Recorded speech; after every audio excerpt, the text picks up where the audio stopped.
Yeah, guitar players was first. It takes 5 minutes. It takes 1 minute to do it, and for you to look and say, I can do that.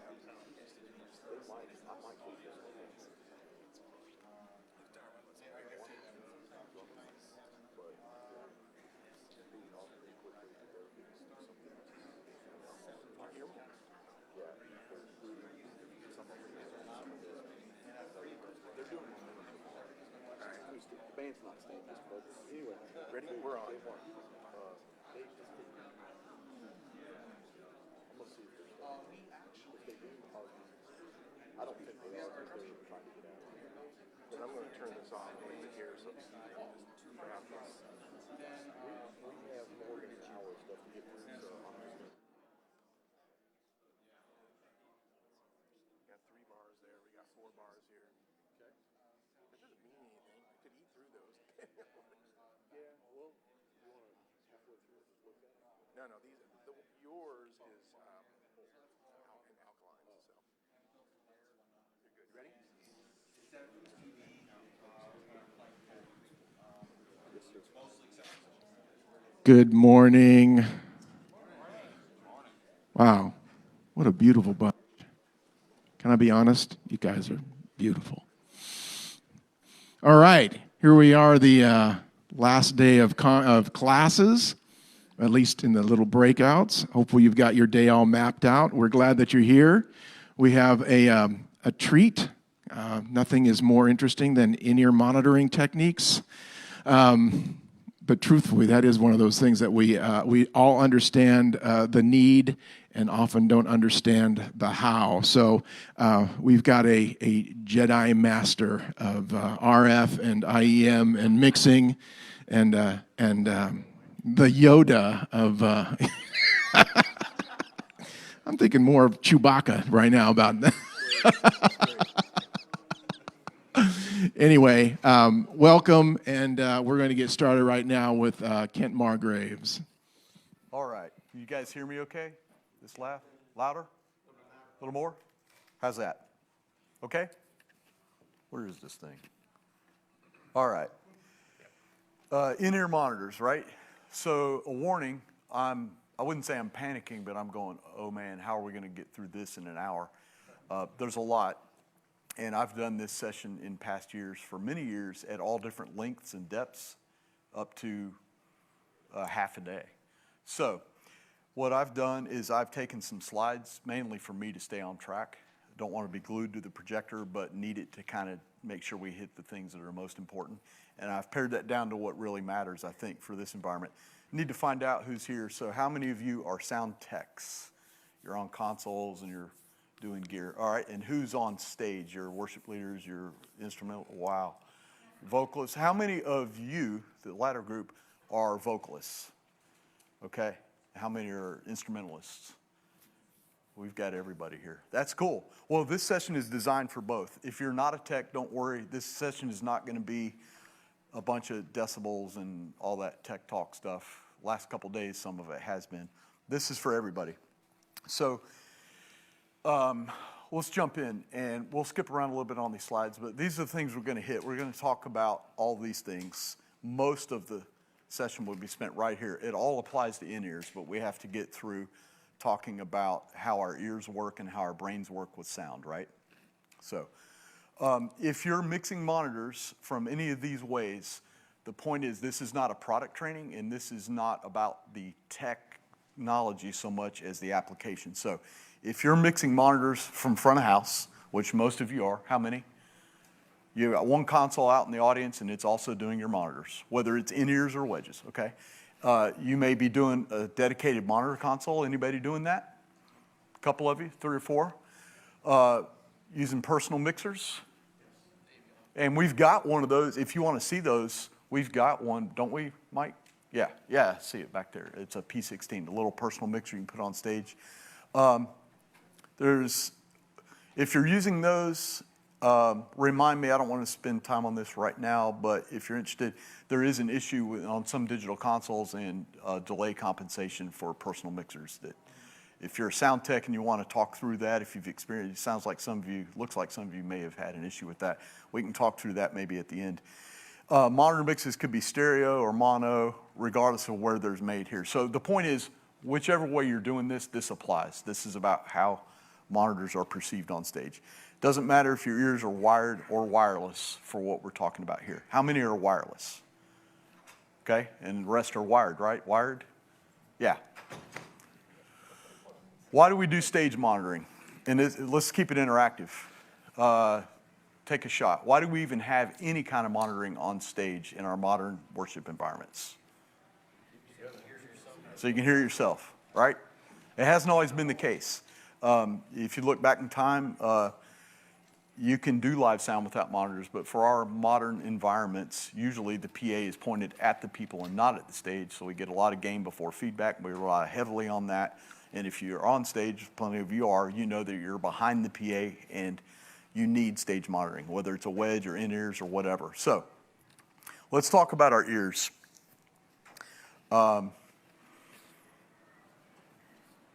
We have two ears, pretty basic. And here's the thing. Time out. Who was here in this class the last 2 days? Any of you? Do you remember Armando? He kept referring to the God design in physics. This is the God design stuff. Your two ears are spaced horizontally, right? They're not spaced vertically. They're approximately 17 centimeters apart. That is huge. If they were at the same place, if they weren't spaced horizontally, none of this would work. So, need a volunteer. Anybody? Come on. All right. Need you to stand up. Everybody close your eyes. You got to go with me. Just close your eyes and sit there. What's your name? Jeff. Jeff, thank you. Need you to walk to anywhere in the room quietly so we don't know where you are. Just pick up a spot anywhere in the room. Go ahead. Go. Nobody look. Cover your eyes. Don't cheat. I'll call you out. Okay. And then keep your eyes closed. Jeff, if you'll just start talking in a moment when I tell you, keep your eyes closed and see if you can point to where he is. Point to exactly where you hear the sound. Go ahead, Jeff. I'm Jeff. I'm from Michigan. Good to see you all. Been a great seminar here. Okay. All right. Thank you. Hold tight, Jeff. You can open your eyes. Hold right there for a second. Great. So you knew where that was, right? Let's do it one more time. Close your eyes. Move to a different position. Anywhere.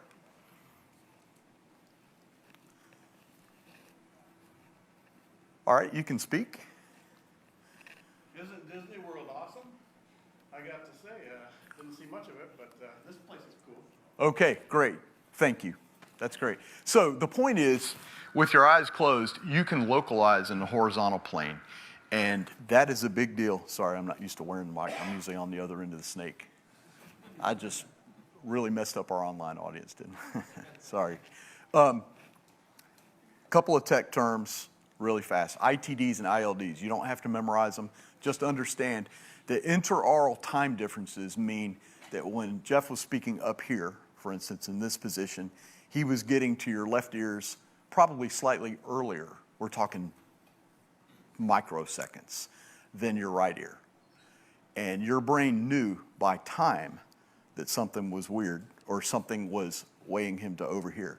Also, the level of him speaking was slightly different at your two ears. Just from those two cues, your brain was able to figure out where he was. Now, if we were to have him climb up and move vertically around the room, you wouldn't be able to do that as well because your ears aren't spaced vertically, they're spaced horizontally. This is important because when we close our ears with earphones, that goes away if we don't figure out with our sound systems how to reproduce that. So, we can also judge acoustic distance with our ears. If he were to stay on that same line and move 50 feet farther away, you would say he's farther now. And if he'd come back up that line and get closer, he's closer now. Your brain can figure out a whole lot of stuff just because your two ears are spaced apart and know what's going on. So we have another exercise in a minute we'll get to. Wedges. How many of you still use wedges? Nothing wrong with it. Think about this. If we have a worship leader out here with a boom stand, an acoustic guitar, a vocal mic, and a wedge, and we do a sound check, he's probably going to say, what, I need my acoustic guitar in the wedge. I'm going to need my vocal in the wedge. It's Sunday morning. There's a band, maybe a little orchestra, and there's a big choir behind him. That's our setup. What else does he ask for in that wedge, maybe? What do you think? Drums? Kick drum? Yeah, that makes sense. What's that? Bass guitar, probably. Does he ask for the choir in that wedge? No. Why? We said no because they're right here behind him and the choir is acoustically loud. That's important. Think about that for that wedge application as we talk about in-ears. So as we transition to in-ear monitors, we move that signal from the floor right into our head. And we're going to hit a bunch of points about this, but immediately, if he wants to hear the choir, things change in the sound booth, right? He no longer is going to hear the choir acoustically, right? So if he wants to hear the choir, we're going to have to mic the choir and put that in the in-ears.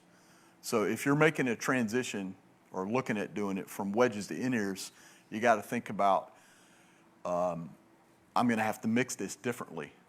And there has to be communication between the platform and the sound booth to do that.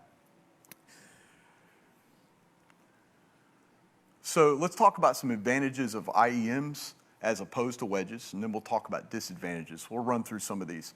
Less spill, that means less stage volume, right? We don't have wedges blaring out here, which can be a good thing. I'm not saying that wedges are a bad thing. They're very appropriate in some cases when they're used right. But you get less spill when you go to in-ears. You get the quiet stage thing, and that makes it easier at front of house because we don't have leakage spill back into the audience. Mobility for the artists on stage, right? If I want to move over here with my guitar, if it's wireless, and my mic, my ears go with me, right? They're on my head, on a body pack or whatever, if I'm wired. If I'm on a wedge and I move over here, I'm not going to hear the wedge very well unless there's another wedge and we mix over there, right? So we can move around easier with wireless in-ears or even wired in-ears because the transducers, the little speakers, are actually in our head. Let's see. Lower SPL, I said potentially there because there is the issue of some people run their in-ears so loud that hearing safety is always a big thing for the audience, for people on stage. It's always something to be aware of. Loud sound, long exposure can do hearing damage. So in the early years of transitioning from wedges to in-ears, maybe a decade, 15 years ago, there was a lot of talk about this is really good for hearing safety because we don't have blaring wedges on stage, and now everybody's got their own little volume control. That's probably true unless you're cranking the volume all the way up, and no one knows how loud your ears are except you, right? You're the one listening to them. So if you're using ears, be careful with the overall level. Figure out how to mix in a way that you don't have to run any louder than absolutely necessary. And it's hard. We're going to talk about downward mixing or subtractive mixing in a minute that helps with that. You can hear more detail in monitor mixes. If you're a sound guy and someone says, I need my guitar a lot louder in my wedge, you might run that up 4 or 5 or 6 dB in the wedge. In their ears, if they're on in-ears instead of a wedge, you might move it 2 dB. And they'll go, yeah, that's enough, because you can hear more detail when the earphones are in. Let's see. Everybody gets their own mix and separate volume control. Now, sometimes we share mixes, so that's not 100% true. But it's certainly more true than everybody crowded around 1 or 2 wedges. And when people are sharing a wedge, they have to agree that's the mix we're going to have in that wedge.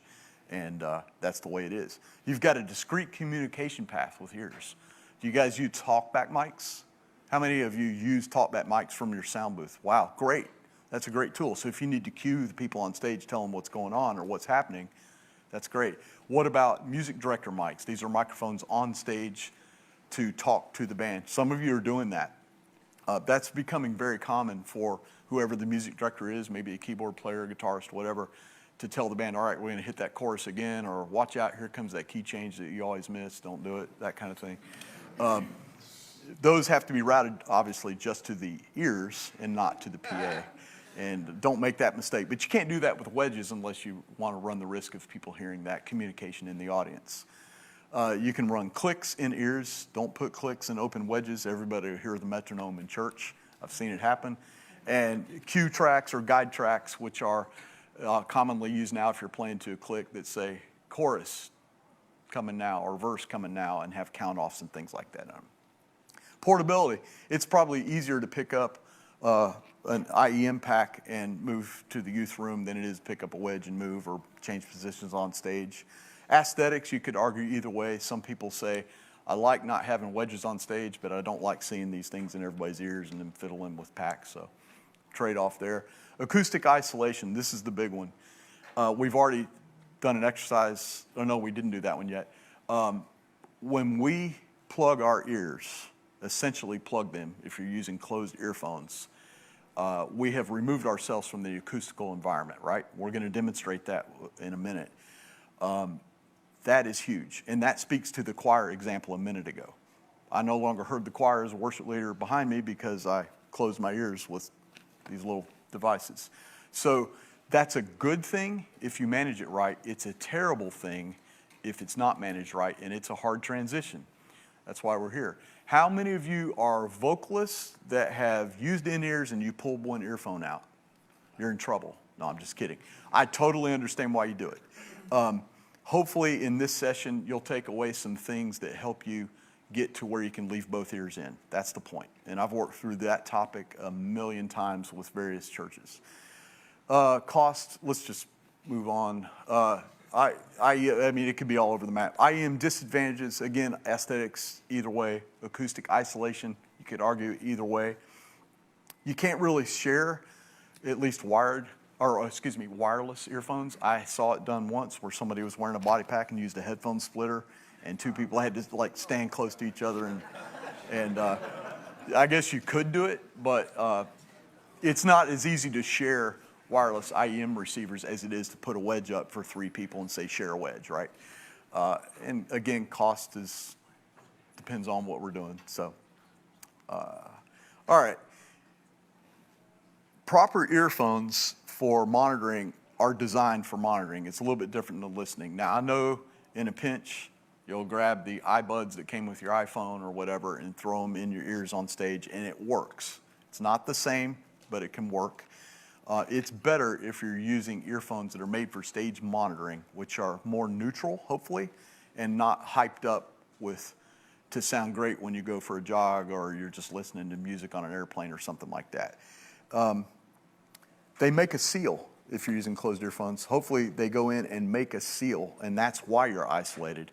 But that seal is important for bass response. I mean, it's pretty easy to say, that's a big old subwoofer down there and it makes a lot of bass, and I can't fit that in my ear. So how am I getting low frequency in my kick drum in my ears with something that big around? And there's a lot of technology behind that, but part of it is coupling with the ear canal, and I shouldn't talk anymore on that because I'll probably mess it up, but the earphone manufacturers understand that. So you want to get placed right. They can be universal fit like these or custom fit. How many of you are doing custom earphones? Yeah, so you know what that's like. If you haven't done that, you go to an audiologist and they make an impression of the shape of your ear, and then you take that impression mold to your IEM manufacturer of choice, and they will mold those earphones so they only fit your ears. It makes a perfect seal. The downside is nobody else can use them because they fit one person.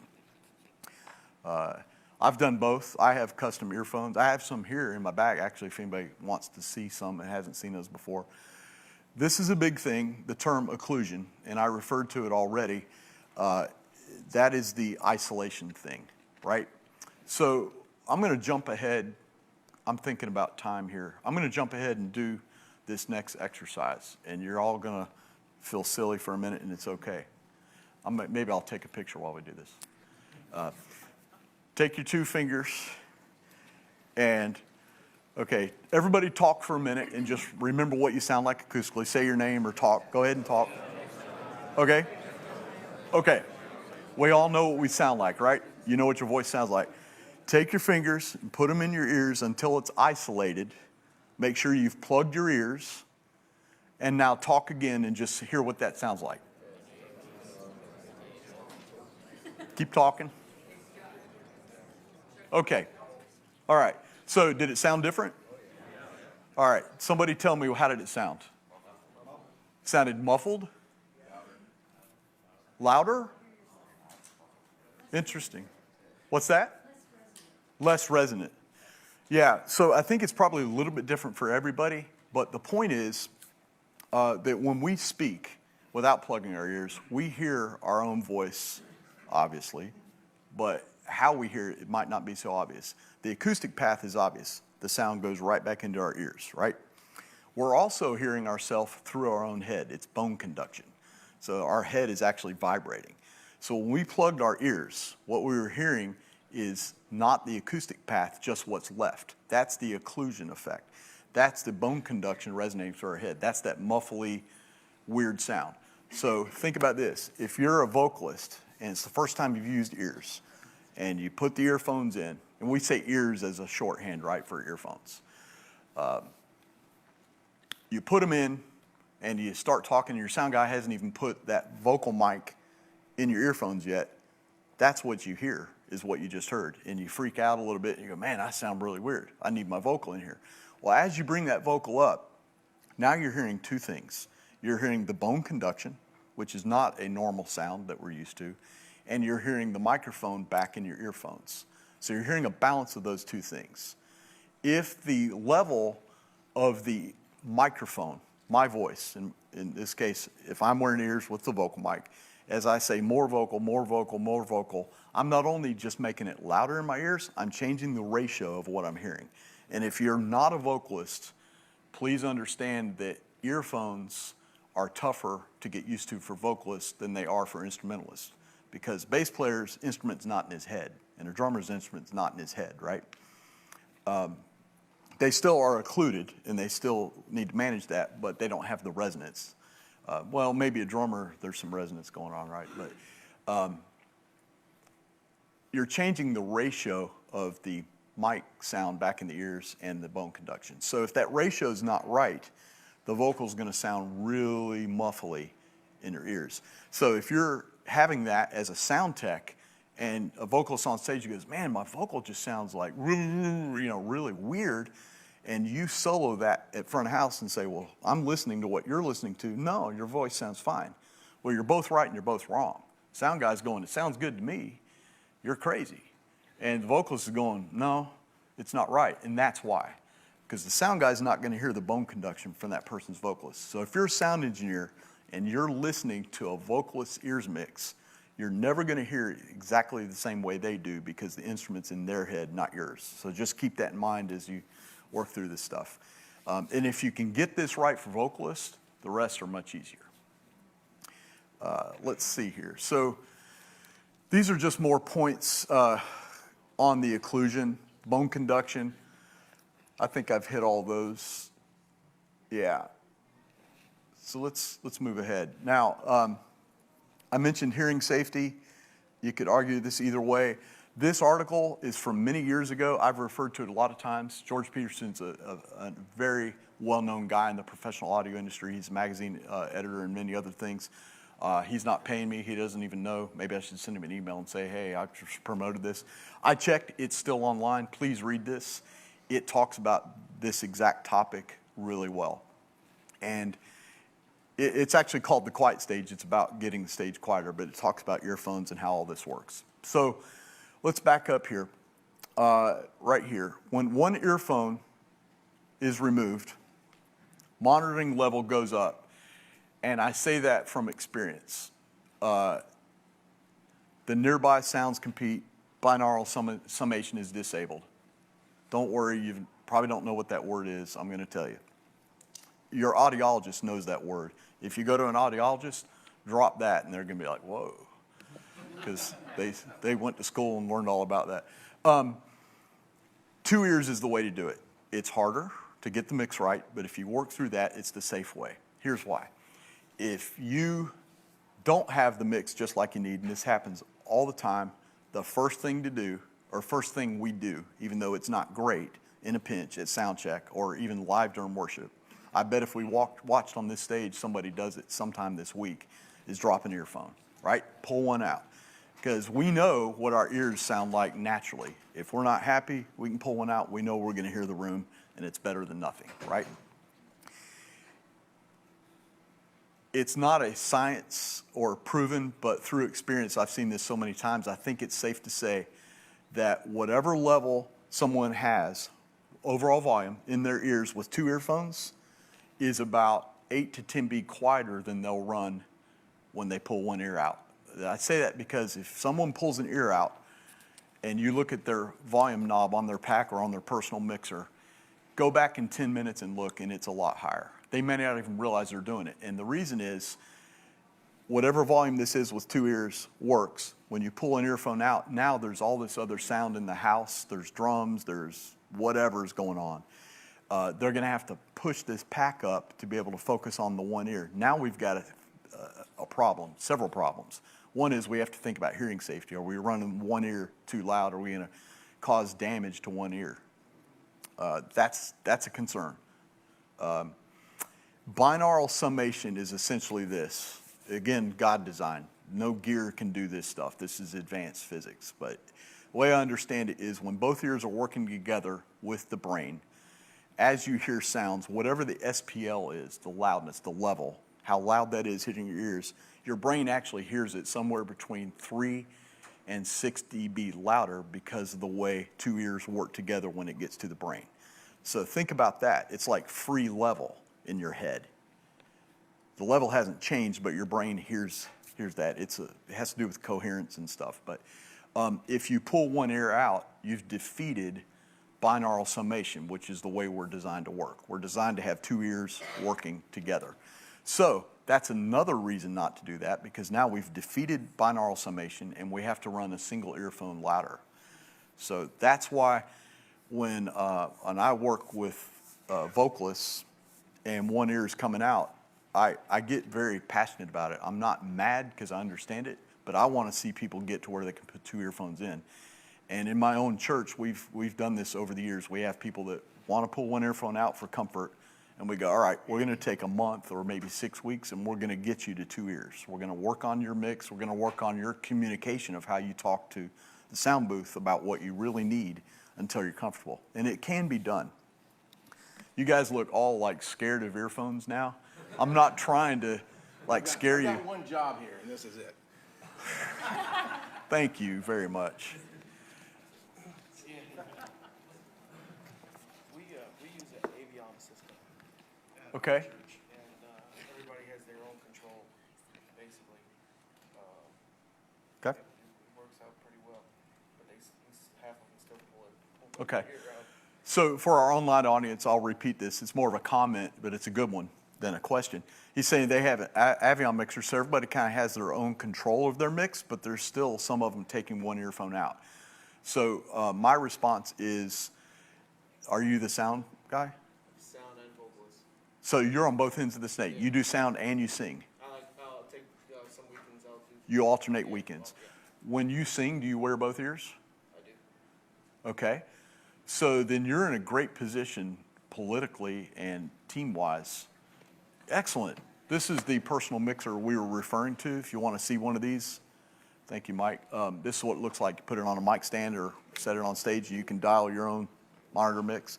You're in a position to have some clout with the worship team because they won't see you as just a sound guy who knows nothing what it's like to be on the platform.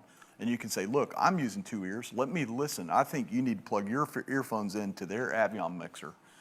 All right, drummer, or guitarist, whoever is doing one ear, and listen to what they're hearing and help them, because you've already figured it out. Help them dial their mix, figure out why they feel like they need one ear out. Now, it may be that they don't need to improve their mix. You may need to add some ambient microphones, which we're getting to. So when we get to that, sounds like that's what you want to hear. Okay. Now that you're all scared to death of earphones and all that stuff, and I didn't mean to do that, this is hilarious. This is not a real product. This was on April 1st a few years ago. This company did an ad for nose buds. So if you're worried about damaging your ears, with too loud sound, you can get the flexible audio tube nose bud thing called the Boogie, and it even has different size. What would you call those, nasal tips or something, Mike? That's a real thing? No.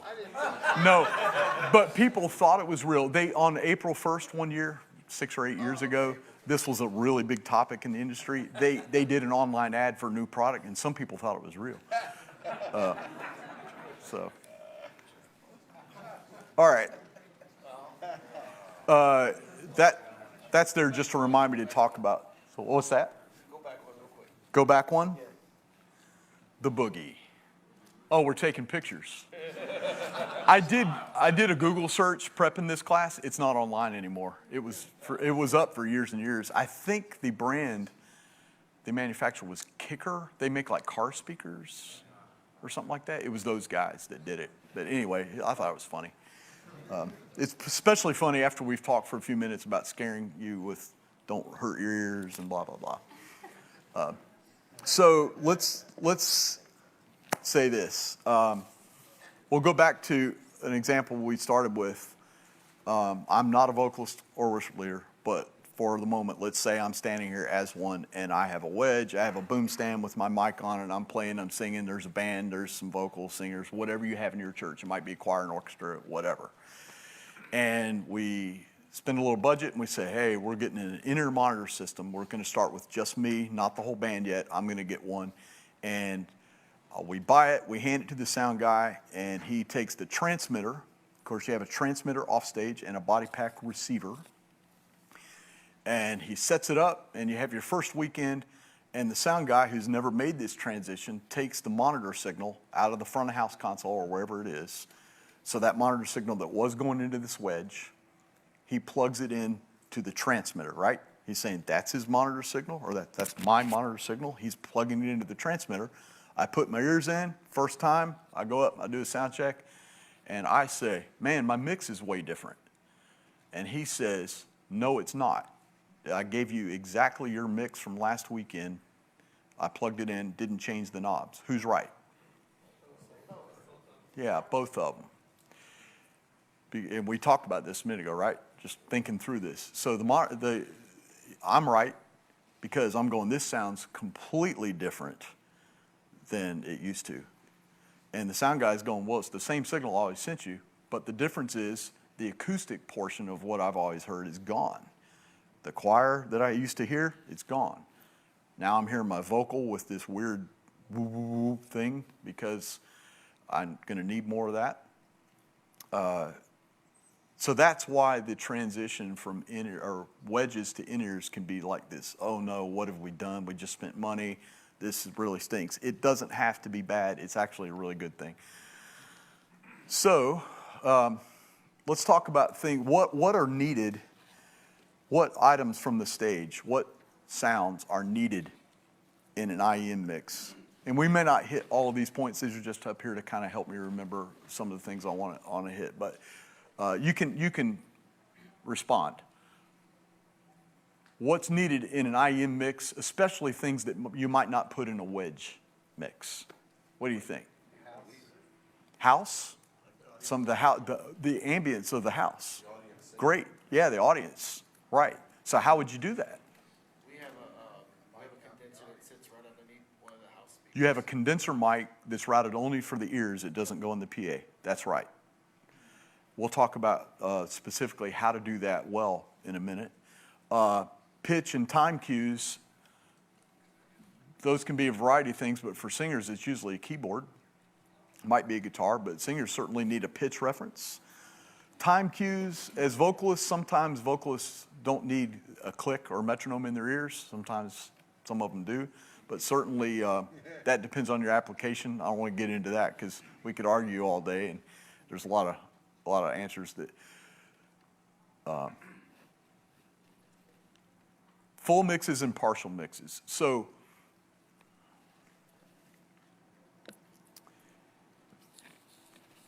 a lot of times with mixing in-ears, this has happened to me literally hundreds of times. People on stage go, I need more of that, I need more of that, Okay, now I need more of that, and I need more of that, more of that, more of that, more of that. So you have to ask the question at some point, what is the goal with the ears? Is the purpose to give you what you need to monitor so that you can do your best job collectively as a band or whatever you are to lead worship, right? If you get to the point where an ears mix starts sounding like a record, well, you could save a lot of time and just plug the front of house mix into the ears. But then it's not a monitor signal. You're just listening to the whole thing, right? They could stand in front of the PA. So you have to ask things like, does a bass player need the clarinet mic in his ears at Christmas because the clarinet may be playing a little solo on a Christmas tune or something? He might like it, but it also adds some leakage. Does the guitar player downstage up front need all the choir mics in his ears?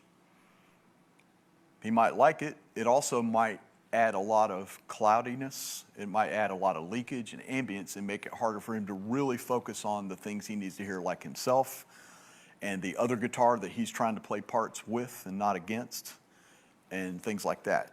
So think about partial mixes for monitoring. Keep in mind that we're trying to monitor and not just listen. It's a different thing. Certainly if you're using clicks, the click is gonna always have to be at the right level.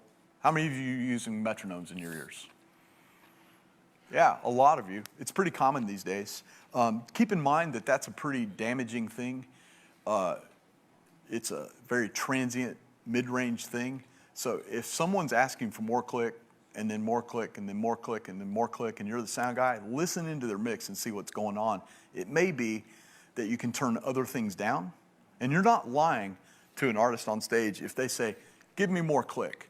And what you actually do is turn everything else down in their mix a touch. You're not lying to them if you say, done. They still get the balance change that they're asking for, but it's safer. Because if you keep turning things up, especially click, you can really hurt somebody's ears. And it sneaks up on you. If you're on stage and you're wearing click ears with a click or loud drums over several hours, if you do, like, especially if you do back-to-back church services and sound check and all that, that's a lot of time. And hearing safety has a time component. You can listen to loud sounds for a short duration, it's no big deal. You can listen to medium loud sounds over a lot of hours and actually do potentially more damage. So beware of that. And then the me signal, what is that? It's whatever I'm doing, right? If I'm a vocalist, turn me up. That means turn my vocal mic up. If I'm a bass player, turn me up. Turn my bass up in my ears.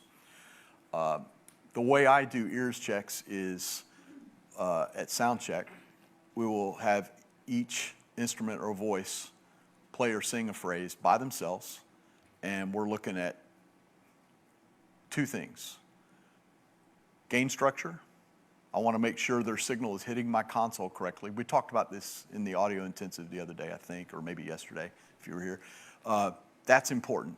The number one thing you can do to get your mix right is get your gain structure right. If you're a sound engineer, focus on gain structure. The very first knob, it's called gain or trim or whatever, has to be right.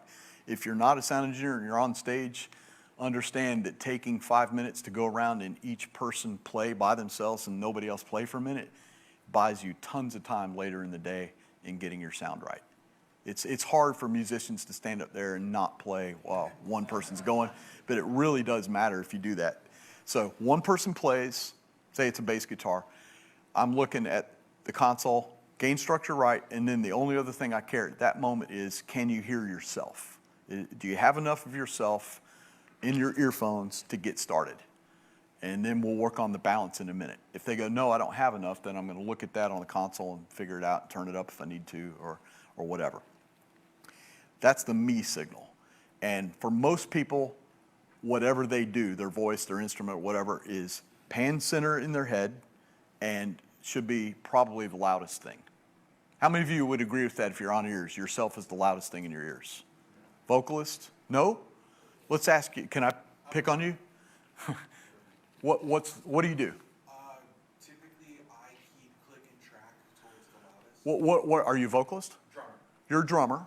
Oh, this is a good point. You're a drummer, And you have the click and tracks, the loops, tracks. So do you have an Ableton session or something, or? We use playback multi-tracks. Yeah, so you're playing multi-tracks back off a computer. So he's a drummer, he wants to click, and that's very normal. I should have thought of that. The drummer you just heard is the guy that's at my church every weekend, and I can tell you that if you put his earphones in, it is a click factory. I mean, there's no way that guy's going to be off tempo. It's like the metronome is just, it's too loud constantly. We were working on that, and it's getting better. But that's the comfort thing, right? You're the drummer. You're leading the tempo, and you've got to be tight. Because if you were to get off the click in your band, like play a little behind it or forward of it, do you think the band would follow you or the click? So that's good. Well, you shouldn't do that, of course. I'm just saying, if you did, they would follow you. They should if the band followed the drummer. So that's a good sign to me, because that means you're still listening as a unit, as an ensemble, and certainly you want to be together. And if you're off for some reason, they're following you, they can hear you, that's good. Yes, ma'am, a question? Does the drummer need earphones that are even better isolating, like, there's different levels of isolation with the in-ears? If you take this information back to your team, would you recommend, because sometimes I've seen them with iPhones. That's really not proper. You can do that. That's going to be very hard for a drummer. The question was, does a drummer need more isolating earphones than anybody else? And then the follow-up was, I've seen people use just like your cell phone iBuds or whatever. No, that's fine. This is a great point. Thank you for bringing it up. So, 2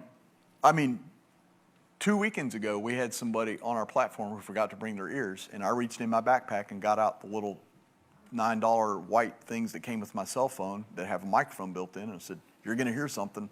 Don't like it, but got to go. Let's do it. The problem there is those aren't designed for stage monitoring, so they will work. A drummer is going to be miserable. Have you ever done that as a drummer? Yeah. How did it go? Actually, I made the mistake when I was younger, and it actually gave me hearing damage because I Yeah. had the loud volume of cymbals and then trying Yeah. to boost the Think about a modern worship drummer without earphones in, no technology. These cymbals are 2-3 feet from their face. And you got a crash and a ride, and a snare drum is probably the loudest thing on stage, literally touching their knee.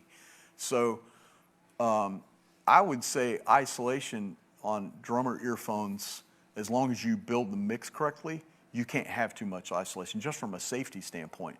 Now, that does mean that you have to be careful that the drummer doesn't overplay the cymbals. How many people have cymbal leakage? The cymbals get too loud, right? You've had it happen? One way you can improve that is to help your drummer, if they're on earphones, by putting the drum overhead microphones, which are the cymbal mics usually, back in his earphones. So that, because if he plugs his ears, like we did a minute ago, he's going to go, man, I don't hear my cymbals like I usually do when I'm practicing at home, because they just rip my head off because they're freaking metal right here in my face, So if you put the overhead mics back in the drummer's ears at the proper balance at sound check, up, down, when are you happy, that can help a drummer not overplay. I have seen drummers overplay because of earphones when they're getting used to them. And that's not what you want, because then the cymbal leakage not only can be too much in the house, but also can get into the vocal mics. And because we said all week, for any of you that have been here other days, we said many times sound travels slow through air. So if you get cymbal leakage out into upstage or downstage vocal mics, it's also not only loud, it's late. It's delayed. So now you have the cymbals arriving acoustically to the audience, through the PA if they're mic'd, and then through the vocal mics later. So you get this washy, swelly, not good cymbal sound. So another tip there that has, I was going to say it has nothing to do with the in-ear monitors, but actually it does. Vocal mics next to a drum kit, bad idea for in-ears, and just bad idea for front of house. Sometimes you can't avoid it, especially if your stage is very cramped. But anything you can do to keep cymbals out of the vocal microphones is going to help your vocalist. My church, we renovated the stage. It used to be, say this was the front of the stage, and PA was up here. We built the stage out, way out. So the vocalists are actually out here. They're in front of the PA. So now when I do sound check, I know that half of what they're hearing, something like that, is actually the PA. It's no longer just the ears because they're out here, they can hear it. If they take their ears out, they'll hear off the PA. That's not good for gain before feedback. It can feedback. We've worked all that out. But it's sometimes they'll go at sound check, the vocalists will say, I want all the drums and cymbals out of my ears. Oh, they are. They're out. We're not putting those mics in your ears. You're hearing them because you're holding an open microphone in front of a drum kit, in front of a sound system. And sometimes just moving a vocalist, say the drums are stage left, and we move a vocalist over here, or we turn them so that the null of their microphone, the least sensitive side, is facing the drums, their ears will sound better because they're not getting as much leakage, late cymbal leakage in their earphones.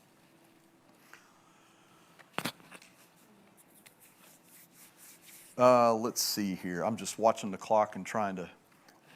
Subtractive mixing, I think we just kind of touched on that, thinking about what we can turn down rather than up. Downward mixing, kind of the same thing. Less is more. These are just kind of tips to think about. I see you guys taking pictures. If you'll see me afterward, I'll be glad to share this as any of these slides. If you need, there's no secrets here. This is, if it helps you, I'll be glad to give you a copy. It's important that the operator making IEM mix adjustments monitor the signal on the same earphone technology that the artist is using. What we're saying is, again, if you're the sound guy and you're doing monitors from front of house and you want to hear what the artist is hearing, you solo their output, right? You do whatever your solo system is, you can cue, whatever your cueing system is on your mixing console. If you're doing a side stage monitor console, which most of you are not, but you've probably seen them, those guys typically have wedges on the floor. If you monitor an IEM mix through a wedge, you can tell what's there, but it's not going to sound anything like what it sounds for the user wearing the earphones. So if you have earphones at front of house, and this is what I personally do, I keep earphones around my neck. And I have people all the time ask me, man, are you actually mixing front of house on earphones? Absolutely not. Would never do it. I've seen guys do it. I think it's a terrible idea. Not saying it can't be done. I'm saying I'm not good enough to pull it off. I want my ears hearing exactly what the congregation hears. That's the only way I can be sure that I know what's happening sonically for the house. But if we're mixing ears from front of house, I'll keep them around my ear. At sound check, I'll put them in. Keep them around my neck, pop them in. All right, I'm listening to the drummer mix. Oh, you're right. That snare drum sounds really weird in your ears. Why is that? Oh, the microphone's upside down. I'll run it to the stage and fix it. You know, I'll check ears with earphones at front of house, but they stay on my neck all day. But I would say in the course of a day, they're never in my ears more than 3 seconds. And it's usually just one ear because I just want to spot check. It's also great for going, I've got 2 guitars going at rehearsal. I thought this guitar over here was playing the solo part on this, but I think they've changed plan. I can solo it and go, oh, he's rhythm guitar, solo the other one. Oh, he's lead. It's a good way to check when everything's blended together in the PA and you're not sure. It's a good way to just check stuff really fast. So it's important that a sound operator has earphones these days if you're mixing ears for people. We're going to skip this. This is a review. Stereo is the right way to do this. We don't all do it. Some people do mono ears. I've had to deal with it a number of times. I'm highly against it. And we said right off the bat, the whole God design thing, how our ears and brain work, we are stereo. We're built for stereo. I explained it to someone one time that finally got through on this topic. Think of a baseball catcher who's crouching down with a glove, watching a ball moving 90 miles an hour toward them, and they close one eye. the way they see depth perception, what's it called? I don't, anyway, they see depth and know how far or close the ball is because they have two eyes spaced apart, right? Close one eye, you can't judge depth as quite the way. So that's a kind of an analogy to think between stereo and mono. If we were to go back and do that exercise again and plug one ear, you guys would not very easily know where our talker was standing because both ears work together. We are stereo. You can do mono ears. It's cheaper. Sometimes, especially on wireless systems, you can cheat them and do twice as many with fewer transmitters and get mono, and a lot of people do that, or at least some people do that. It's not advisable, but it does work. It just means that when you put your earphones in and you turn things up, when I do this, I mean the sound is in the middle of my head in my headphones or earphones. You can't put something over here in the listener's perception and something over here and something here and something here, kind of like a clock, and space it out, which is a great way. That's called stagger panning. Actually, that's my term for it. I don't know if anybody else actually says that. That's just the way I think of it, so not an official term. But I've learned that if you do space things out in an in-ear mix, it won't have to be run as loud. Because when you're a sound guy and someone's going, just give me more, I need more bass, I need more guitar, I need more of the vocals, it's like this never-ending rush to the top.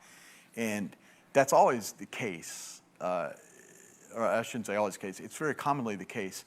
It's more troubling in mono because as you do that, you're just pushing everything up the middle and it's hard to hear. If you can say, well, wait, you want more lead guitar and you're the rhythm guitarist? Well, what if we just move the guitar, his guitar, leave yourself in the middle of your head, but move that guitar over here, and now you can learn to listen. When I want to hear what the other guitar's doing, I just know at 10 o'clock in my head, he's right there. I don't have to crank it up till it rips my face off. Just know it's right over here. So if you're doing stereo IEMs or mixing your own as a musician on stage, and if you don't know how to do that, talk to your sound people and figure out how. These all have panners, which allow you to do left and right, adjust between the ears. Figure out how to do that and move things around. There's no right or wrong question. It's okay. We use clicking guided in one ear, multi-tracks in the other. But then it's like always click, when you're saying what you're saying about click could be damaging. And doing it only on one side. So you're saying you have your click all the way in your left ear, and you have your multi-track pre-recorded stuff all the way in your right ear. And are you a vocalist? Both guitar and vocal. So do you have your guitar and vocals in the middle of your ears? I certainly, from a safety standpoint, I personally would pan the click to the middle. I'm not saying you have to, but having the click run a lot in one ear seems like a potentially bad. They're basically instructing the whole band to do that, and when you say what you're saying. Is that like a policy on your team that you just do hard pan click? Is that we're limited on here, Yeah. and so we have on the left side is where it's basically coming out of the. Well, I would say if you are having your vocal and your guitar in the center, there must be a way to figure out how to get the click in the center. It may be a patching issue, the way your stuff is pre-programmed. I don't know. I would hope there is. Are your sound people here at the conference? Well, they're not in here. Bring them over. I'll be glad to talk with them. We can figure out what gear they have, and maybe there's a way to fix that. It's not terrible. It's not unusable to do that. You're doing it. Muddy. Well, I'm not trying to scare you from. I'm just trying to be helpful. If you want to bring them over, we'll be glad to chat. There is another session in here it's a product class on this console that we're doing at 1:45, and I'm not doing it. One of our other guys from music, our company, is doing that one. But I'll be in and out of here most of the afternoon, so be glad to talk about that. Yeah. Focus mode or mix mode are manufacturer terms for what I was describing about how you can kind of cheat and make twice as many wireless ear systems for the same budget. Shure does it, Sennheiser does it, several other manufacturers do it. And I am not endorsed by any of those wireless manufacturers, but I did spend a lot of years as the worship applications specialist for Sennheiser for about 12 years. So when I talk about RF, I weigh to the Sennheiser side just out of familiarity, but Shure is great stuff. It's all Shure in here because they're sponsoring the thing. If I talk to you about wireless, I'm not trying to talk about brands, just application, okay? Excuse me. We've talked about this, and sorry for the redundancy on the slides. I took 200 slides and tried to make an hour out of it. And stagger panning is, again, what we talked about using the pan pots to place things. Now, here's the thing about that. If you're a mix engineer in a studio mixing records, stagger panning is not what you do. You're trying to create a stereo image of a product, of a full mix that sounds correct as an album or a DVD or whatever you're doing, right? And at front of house, you're trying to create a sonic reproduction of what's happening on stage that also matches people's eyes because they're staring at the band and the worship leaders and all that. Stagger panning is not trying to do that. Stagger panning is using the stereo space intentionally to place things apart for the purpose of monitoring. If someone were to listen to that as a finished product, they'd go, that sounds stupid. What are you doing? Well, I'm monitoring. I'm not trying to make a record in my ears. If I want to do that, I can go listen to the front of house mix. So stagger panning is intentionally strange, but it can work. We're going to skip these. These are just quotes. This is good.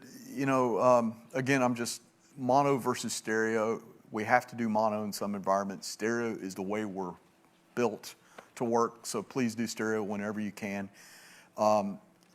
Mono uses fewer outputs on your sound system, so some of you are probably using mono just because you don't have enough output buses to drive stereo.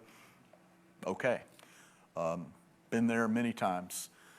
Skipping around here. Ambience. I've got 4 minutes to do about an hour on this. So. Ambience, audience response are two different things. Or I'm going to treat them as two different things. If we go back to saying this is the front of the stage, I'm up here leading, the PA is somewhere up here, or maybe it's down, but it's on this plane. You guys are the church, right? Band up here says, I'm isolated, I can't hear, I don't feel like I'm in church, I feel like I'm in the studio. What do? We put microphones out in the house somewhere and try to pick up the audience sound while you're singing and clapping or yelling Freebird or whatever you do. And we want to fold some of that back into the ears mixes, right?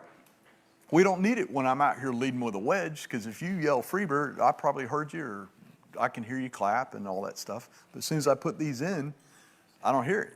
So you can really do this well, or you can really do it poorly just with where you put the microphones. And you don't need to spend $1 million on the best mics in the business. You can use a lot of different type mics for this. The most important thing is to figure out placement.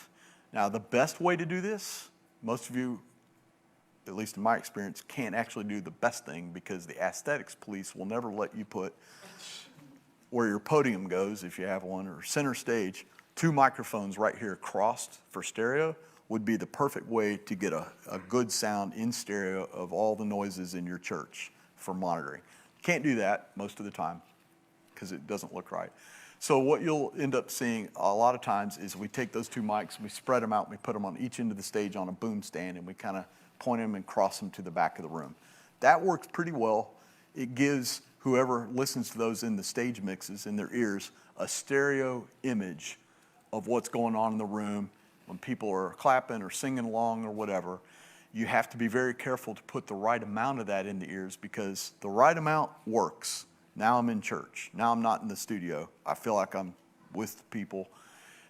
And then a few dB more, and now I can't play because it becomes all washy and reverby and echoey, and I can't hear the click. I can't stay tight. What's the drummer doing? You know, that kind of thing. I don't know why the drummer would be saying that if he's playing drums. That was weird. But what's the bass player doing? Anyway, if we're recording or doing web stream, or something like that, we might intentionally move these microphones way back in the room or have multiple ones, another set back here somewhere, because we want to hear what the back half of the room is doing, right? It's a different sound. People do different sonic things around the church. That's a good thing if we want to create the sense of space in our recording or web mix. But if we take microphones that are back here, faced out there for the audience, and we put them in the ears, it can be really bad. Yeah, there's a timing issue. We've been saying for days now here, sound moves slow through air and fast through wires. So when the sound leaves these speakers, it takes time to get back to those microphones. Now, if we pick that up, because there will be leakage from the sound system into those microphones, right?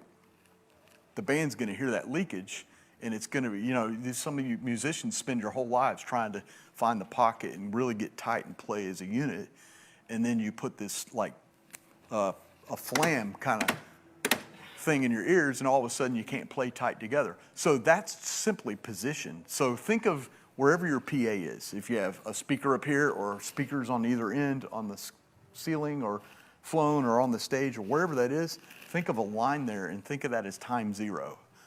That's where sound starts. It leaves the electronic world and becomes sound and air. We want our microphones close to that line if it's for the purpose of in-ears.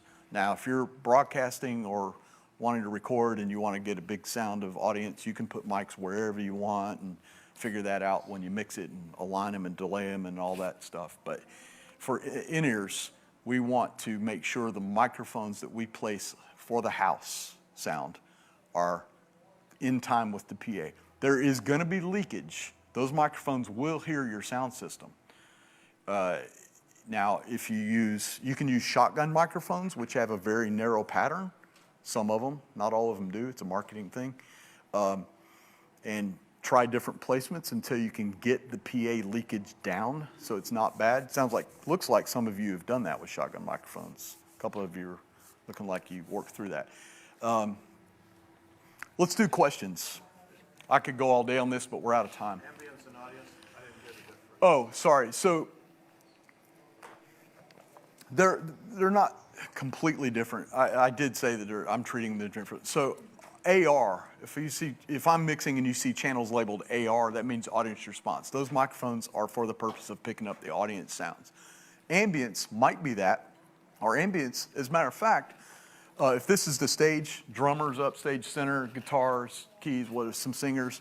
I one time saw someone put a boom stand, I'm the drummer, here's the drum throne, drummer, put a boom stand up facing forward with an XY pair, right?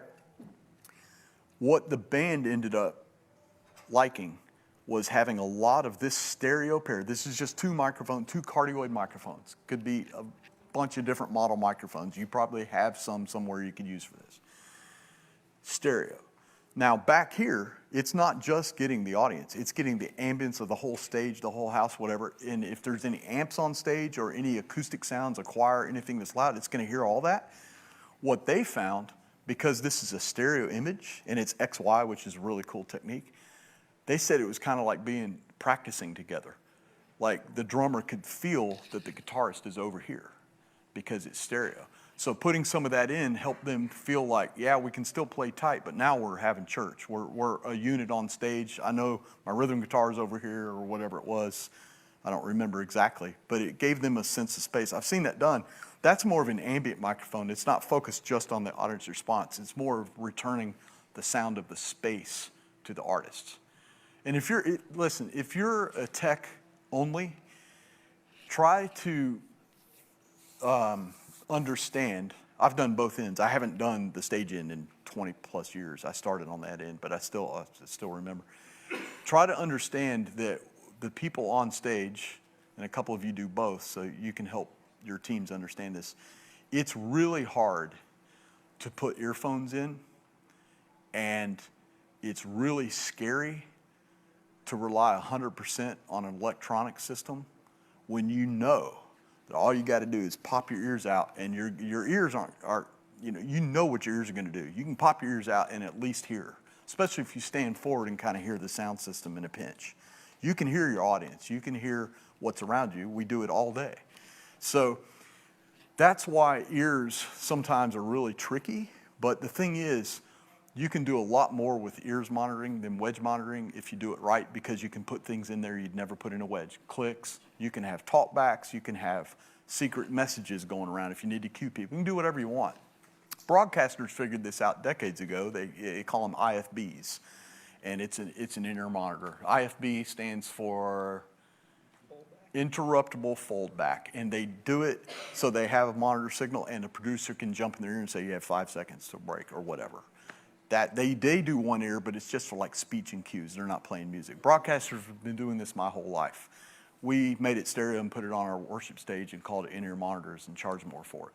But I don't know if it's more. I just said that. Question. 85 decibels sustained can cause ear damage, correct? If you look at the OSHA, if you go by the OSHA thing, 8 hours of that can, I believe. We can pull that chart up. The time component, no, 85 dB SPL, that's how loud sound is, thank you, is not going to hurt your ears for a short duration, surely. Unless it's a gunshot or something, but that would be way louder than that, so that doesn't apply. It's time-based. You can look up the SPL safety exposure charts online and realize it's all about time. You can listen to 100 dB for a few minutes and not do damage, but you could listen to 90 dB for 3 or 4 hours and do more damage. I don't know if I have the numbers exactly right. That's in the zone, but this is all charted and measured in the OSHA. What does that stand for? Occupational Safety. Yeah, those guys. Theirs is more designed to protect factory workers that are spending 8 hours a day with machinery and all that, that sustained long-term thing. It doesn't take much loudness over a long time to do hearing damage.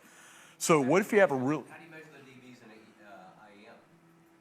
an IEM? It's very complex because each output device, you can measure the electronic output of the headphone jack, whether it's here or here. We can measure that electronically, but we don't know what the impedance and the sensitivity are of the earphones. That's technical terms. I said I wouldn't do that.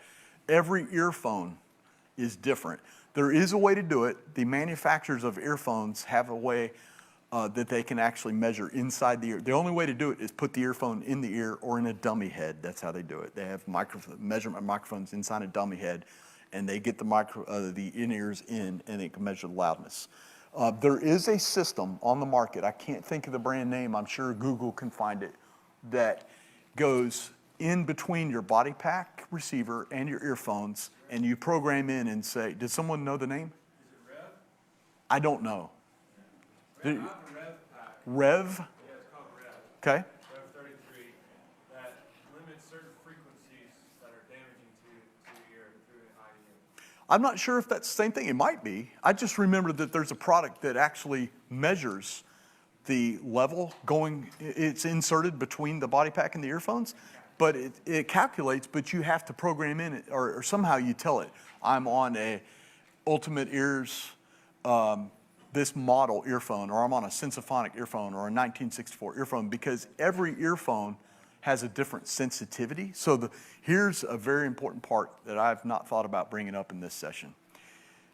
If someone says, I'm not running that loud, and the person beside him goes, yeah, you are, your pack is higher than mine, doesn't mean it's louder, because each earphone has a different sensitivity. It means their volume control is louder, more voltage and current, or more power is leaving the pack. But if the headphones have a lower sensitivity or a higher impedance, it may not be as loud. So don't necessarily think that.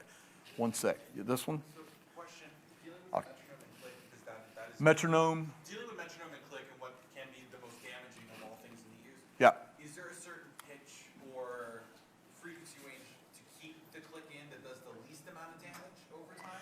Or is it one of those where you're just playing with fire? The question is there a frequency range we can keep our clicks in to limit hearing damage? I would say there might be, but you're not going to use it because the click needs to be in the mid-range. It's transient. It's almost a snare drum kind of thing. You could try to play with that. I don't know. For ours, we have it, it's actually higher pitch. It's more in the higher frequency. Can you adjust it in your session? I would just experiment. I'm not sure. You might get away with that. You might try it over a couple of weekends, and see. You guys are welcome to step out. I know you got to go. If you have any more questions or discussion, I'm here for a few minutes. We're over on time. I apologize. It's a heavy topic. Thank you very much for coming. Appreciate your time.